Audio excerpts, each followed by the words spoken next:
આપણી અંદર રહેલા એક અંશને મારે, એટલા માટે આપણી અંદર જે પેલી અક્રૂર બુદ્ધિ રહી ગઈ છે એને કહેજો કે કૃષ્ણ પરમાત્મા પાસે જા, ગુરુપસદન કર. તદ્વિદ્ધિ પ્રણિપાતેન પરિપ્રશ્નેન સેવયા. એનાથી પરમાત્મા અવશ્ય મળશે. આ રીતે મથુરામાં પોતાની લીલા પરમાત્મા સમાપ્ત કરે છે. ધૂન ધૂન ધૂન.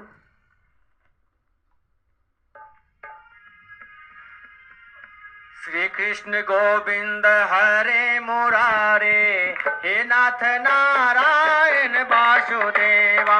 श्री कृष्ण गोविंद हरे मुरारे, हे नाथ नारायण वासुदेव. बोलिए श्री सदगुरु देव भगवान की जय. ओम अखंड मंडलाकारं व्याप्तं येन चराचरं तत्पदं दर्शितं येन तस्मै श्री गुरवे नमः. ओम गुरुर्ब्रह्मा गुरुर्विष्णुः गुरुर्देवो महेश्वरः गुरुः साक्षात् परं ब्रह्म तस्मै श्री गुरवे नमः. सर्वश्रुति शिरोरत्नः विराजितपदाम्बुजः तत्पदं दर्शितं येन तस्मै श्री गुरवे नमः. ब्रह्मानन्दं परमसुखदं केवलं ज्ञानमूर्तिं द्वन्द्वातीतं गगनसदृशं तत्त्वमस्यादिलक्ष्यम् एकं नित्यं विमलमचलं सर्वधी साक्षिभूतं भावातीतं त्रिगुणरहितं सद्गुरुं तं नमामि.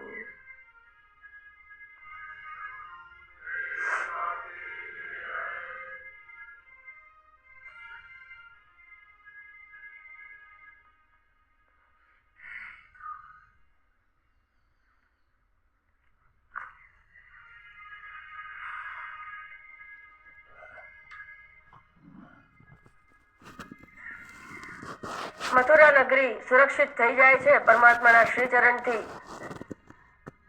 અલભ્ય આશીર્વાદને પ્રાપ્ત કરીને. આ મથુરા નગરીને જરાસંઘ 17 વાર ઘેરીને આક્રમણ કરે છે પણ નિષ્ફળ જાય છે. 18મી વાર જ્યારે આ નગરીને કાળી યવન સાથે ઘેરે છે ત્યારે પરમાત્માને થાય છે કે હવે મારી યોગ માયાથી સુરક્ષિત જગ્યાએ આ બધી મારી જે પ્રજા જે છે એને મારે મોકલી દેવી જોઈએ. યોગ માયાથી પરમાત્મા એને મોકલી દે છે અને ખૂબ સુંદર મહેલ તૈયાર કરાવે છે. દ્વીપમાં સમુદ્રથી રક્ષાયેલો એ દ્વારિકા નગરીમાં પરમાત્મા ખૂબ સુંદર નગર વસાવે છે. બોલી શ્રી દ્વારિકાધીશ કી જય. હવે પરમાત્મા આ રીતે દ્વારિકામાં બધાને મોકલી દે છે ત્યારે કાળિયવન પરમાત્માને જતા જુએ છે ત્યારે પરમાત્મા બમણા જોરે ભાગે છે. અને આપણે કહીએ છીએ રણ છોડ રાય, રણ છોડ રાય. રણ છોડ એટલે શું? રણ એટલે યુદ્ધ. જેણે અંદર જે આ દૈવાસુર સંપત્તિનું યુદ્ધ હોય છે એ છોડી દીધું છે. જેના સંપર્કમાં યુદ્ધ નથી રહેતું, જેના સ્મરણમાં રણ નથી રહેતું, એ રણ છોડ. એણે રણને સમ્યક પ્રકારે છોડી દીધું છે. પરમાત્મા દોડે છે અને ખૂબ દૂર જઈને એક ગુફામાં સંતાઈ જાય છે. એ પોતાનું જે અંગનું વસ્ત્ર હોય છે પીળા રંગનું, ગુફામાં એક વ્યક્તિ સૂતો હોય છે એની ઉપર નાખી દે છે. એટલે કાળિયવન આવીને કહે છે કે આમ મારાથી ડરીને શું તું ઊંઘી ગયો? તને એમ કે મને ખબર નહીં પડે? એમ કરીને એને પ્રહાર કરે છે. જે વ્યક્તિ સૂતી હોય છે રાજા મુચુકંદ, દેવતાઓના સેનાપતિ. યુદ્ધ કરીને અત્યંત થાકી ગયા હતા અને દેવતાઓએ જ્યારે તેઓને કહ્યું કે આપણે અમારી ખૂબ જ સેવા કરી છે, હવે આપ વિશ્રાંતિ લો અને માગો આપને શું જોઈએ છે. ત્યારે રાજા મુચુકંદ કહે છે કે હું ખૂબ થાક્યો છું યુદ્ધ કરીને. તમે મને એવું વરદાન આપો કે હું જ્યારે ઊંઘી જાઉં, મારી એ ઊંઘમાં, મારા એ વિશ્રામમાં જે કોઈ દખલ કરે મારી નજરમાં પડે અને તરત જ ભસ્મ થઈ જાય.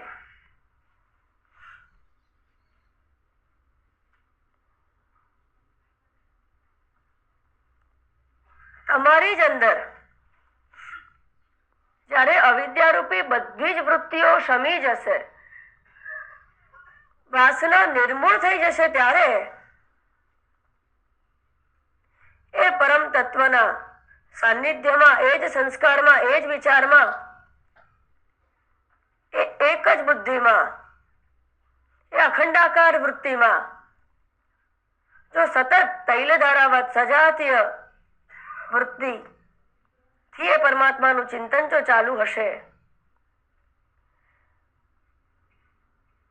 તો વિષયો તમારા સંપર્કમાં આવતાની સાથે જ ભસ્મ થઈ જશે. પછી વિષય તમને હેરાન પણ ન કરી શકે. આ કાલયવન લાત મારે છે અને રાજા મુચુકંદ આંખ ખોલે છે અને તરત જ એ ભસ્મ થઈ જાય છે. આ રીતે પરમાત્મા લીલાને સમાપ્ત કરીને સુખેથી દ્વારિકા નગરીમાં બિરાજમાન હોય છે. ત્યાં જ દ્વિજવર એક બ્રાહ્મણ કંઈક સંદેશો લઈને આવે છે, પણ આ કોઈ વિશિષ્ટ વ્યક્તિનો સંદેશો હોય છે. કોનો હોય છે આ સંદેશો? મહાભીષ્મક વિદર્ભ નગરીના રાજા, 4 પુત્ર અને 1 સુંદર પુત્રી હોય છે. શક્તિ અને મા લક્ષ્મીના દરેકે દરેક ગુણ એમનામાં હોય છે. જેવી રીતે આપણે શરૂઆતમાં જ્યારે જોયું કે દેવકીજી, પૃષ્ણી, અદિતિ પરમાત્માના માતૃપદ વાચ્ય જે પણ વાચક છે એ શુદ્ધ પ્રજ્ઞાના દ્યોતક છે. એવા આ શુદ્ધ પ્રજ્ઞાવાન રૂક્મિણીજી, અત્યંત સુંદર વિગ્રહ, સાત્વિકતા જ અને પરમાત્માના નામ ઉપર જ પ્રીતિ. રૂક્મિણીજીની વાતમાં કંઈક એવું બન્યું હોય છે કે સ્વયં કૃષ્ણ પરમાત્માએ, રૂક્મિણીજીએ તો નક્કી કર્યું જ હોય છે કે આ કૃષ્ણને જ હું વરીશ, પણ અહીંયા કૃષ્ણ પરમાત્માએ પણ એવો વિચાર કર્યો હોય છે. સુખદેવજીએ વર્ણન કર્યું છે કે કૃષ્ણ પરમાત્માએ પણ વિચાર કર્યો હોય છે કે હું આનું વરણ કરીશ. અવિદ્યારૂપી મળ, વિક્ષેપ, આવરણ રૂપી દોષ, 3 જે દોષ છે અંતઃકરણના, એ દોષ જ્યારે સારા પ્રકારે જતા રહેશે ત્યારે જ પરમાત્મા આપણું વરણ કરશે. આ બરાબર યાદ રાખજો. આપણે લાખ એનું વરણ કરીએ છતાં પણ એ આપણું વરણ ત્યારે જ કરશે. આ રૂક્મિણીજી શુદ્ધ પ્રજ્ઞાના પ્રતીક. પરમાત્માએ નક્કી કરી લીધું એટલે પછી કોઈ પણ અવરોધ બની નથી શકતા. પત્ર આવે છે બ્રાહ્મણનો. રૂકમિણીજી ખૂબ વિહ્વળતાથી એ પત્ર લખે છે, કારણ કે એના ભાઈ રૂકમીએ પોતાના મિત્ર શિશુપાલ સાથે એમના લગ્નની વાત નક્કી કરી દીધી હોય છે. એટલે પરમાત્માને પત્ર લખીને કહે છે કે હે માધવ, હે ગોવિંદ, હવે લાજ રાખજો, આવી જજો. આપના સિવાય તો મેં કોઈને મન આપ્યું નથી. પરમાત્મા પત્ર વાંચીને દારૂક સારથીને કહે છે, રથ તૈયાર કરો, હું પહોંચી જઈશ. સમય બગાડ્યા વિના બ્રાહ્મણને તરત જ મોકલી દે છે અને વર્ણન પ્રમાણે અનેક યોજનનું અંતર જે એક દિવસમાં કાપી શકાય એવું નથી હોતું, આ પરમાત્મા દુનિયાના કોઈ પણ સ્થળે બેસીને એને યાદ કરશો, એને માટે કોઈ અંતર ન હોય, એ સર્વત્ર છે.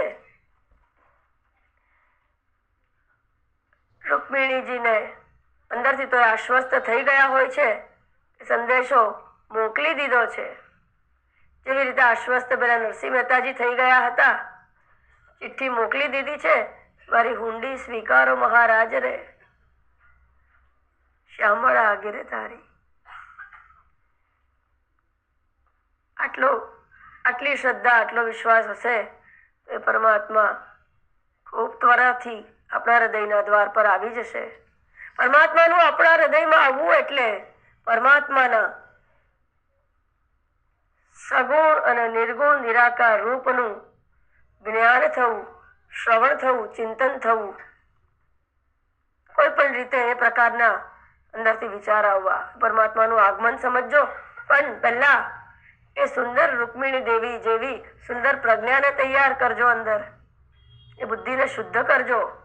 વિવેક, વૈરાગ્ય, ષટ સંપત્તિ અને મુમુક્ષુતાથી જ્ઞાનના આ બહિરંગ સાધનથી એ બુદ્ધિની શુદ્ધિકરણ ન થાય તો શ્રવણ, મનન, નિધિધ્યાસન બધું નકામું જશે. પરમાત્મા પ્રવેશે છે, આવી જાય છે રાજ દરબારમાં બલરામજી સાથે. રાજા યથા યોગ્ય સ્વાગત કરે છે, ત્યારે તેમને ખબર હોય છે કે આ તો પરમાત્મા જ છે. વસુદેવના પુત્ર શ્રીમાન વાસુદેવ અને બલદેવજી છે, શંકરશન ભગવાન. યથોચિત સ્વાગત કરે છે. પરમાત્મા કશું પણ બોલતા નથી. હવે ફરી દ્રષ્ટિ ફેરવે છે બધા ભેગા થયેલા રાજા ઉપર અને ખાસ તો શિશુપાલ ઉપર, અને દ્રષ્ટિથી રૂકમિણી માટે જે મનમાં વિચાર કર્યા હતા ને એ વિચારને હરી લે છે. જો મન રાગ દ્વેષ રૂપી કાદવથી જો ખરડાયેલું હશે તો એની અંદર શુદ્ધ પ્રજ્ઞાના વિચાર પણ તમે કરશો ને, શુદ્ધ પ્રજ્ઞાને મેળવવાના વિચાર કે આ શુદ્ધ પ્રજ્ઞા મારી પાસે આવી જાય તો પરમાત્મા આવશે. પરમાત્મા એ પ્રજ્ઞાને હરી લેશે.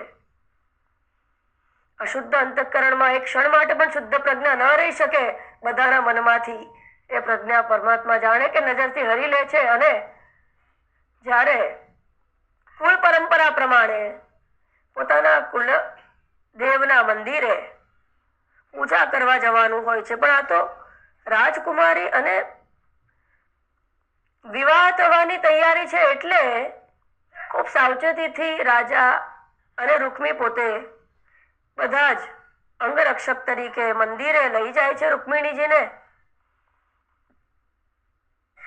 ત્યાં કૃષ્ણ પરમાત્મા અને બલદેવજી પણ હોય છે, અન્ય રાજાઓ પણ હોય છે, કારણ કે આ રૂકમિણીજીની જે સુંદરતા હોય છે એને રાજાઓ જોઈને થાકતા નથી. સાથે સાથે તે મંદિરમાં પણ જાય છે અને જેમ બાજ પક્ષી ચીલ ઝડપે કોઈને ખબર ના પડે એ રીતે પેલા સર્પને ઉઠાવી લે છે, એમ રાજાઓને ખબર જ નથી પડતી શું થઈ રહ્યું છે, અને કૃષ્ણ પરમાત્મા બધાની વચ્ચે એ રૂકમિણીજીને ઉઠાવી લે છે પોતાના શ્રી વિગ્રહમાં. પરમાત્મા જ્યારે આપણી બુદ્ધિને ઉઠાવી લે, પરમાત્મા જ્યારે એક વાર પણ ઓમ નમો ભગવતે વાસુદેવાય એક વાર પણ એનું નામ જો મોઢામાંથી બોલવા દે કે શ્રવણ કરવા દે તો સમજો પરમાત્માએ ઉઠાવી લીધી છે. આ બુદ્ધિરૂપી પ્રજ્ઞાને, આ રૂકમિણીજીને પરમાત્મા ઉઠાવી લે છે, રથમાં બેસાડીને રથ હંકારી દે છે. રૂકમી જે ભાઈ હોય છે એ પાછળ પાછળ જાય છે, યુદ્ધ કરે છે. પરમાત્મા મારવા તૈયાર થાય છે ત્યારે કહે છે કે મારા ભાઈને ન મારો. બલદેવજી પણ સમજાવે છે કે આ ભીરુ તારી સાથે અત્યારે જ બધું કલ્યાણ પોતાનું છોડીને આપની સાથે આ આવી ગઈ છે. આ રૂકમિણીનું